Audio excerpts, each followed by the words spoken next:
ry Andriamanitra izay nay malala, izay nay ianao amin'ny lalan'i Jesosy Kristy mpamonjinay.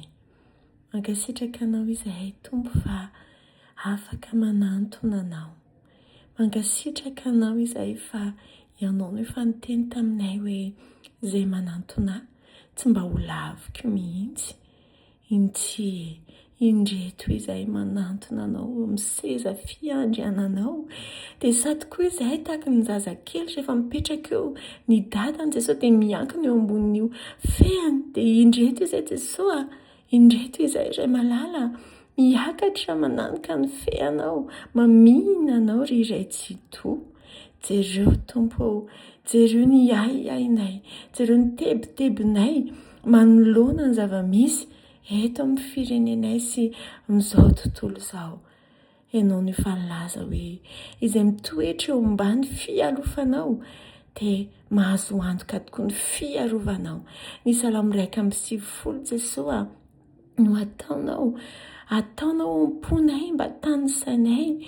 Tompo, tsy mahay izahay, tsy mahay izany hoe mialoka aminao izany izahay, tsy mahay izay Jesosy ny hoe ahoana ary izany hoe manao fonenana izany ka tsy hatratranay ny loza. Fa izao hoe izahay dia toy ny zazabado, ianao no mamihana anay, ianao no miaro anay. Dia tsy avelanao izahay Jesosy hanan-kerina, hanam-pahefana amin'ny andratsy.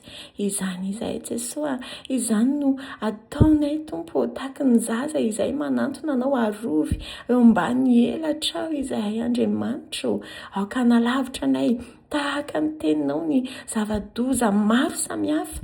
Araka ny teninao na dia misy arivo aza lava eo anilanao sy iray alina eo ankavananao dia tsy hatra aminao izany.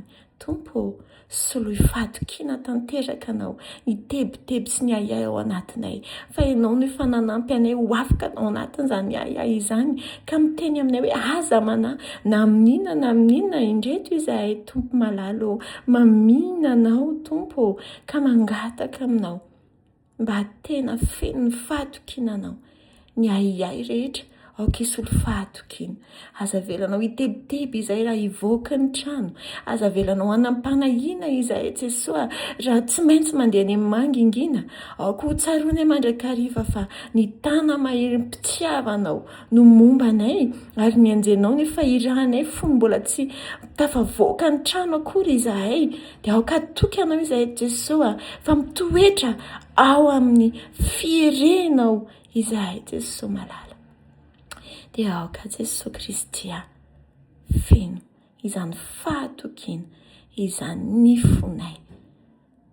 Dia misaotra ny amin'ny famihinanao, misaotra fa zanakao malalany tokoa izahay ka tsisy avelanao andrombaka izay eo ampelantananao. Ampenaro ary izahay Tompo tena hitoetra ambany elatra ao, tsy mahay izay Jesosy aza-boto izahay fa ianao no ampianatra anay. Dia misaotra Jesosy malalo na mibadabada aza amin'ny vavakay dia aina indrindra fa tena raisinao sy hainonao. Dia noho ny anaranao Jesosy Kristy no anaovanay izany tonom-bavaka izany. Amen.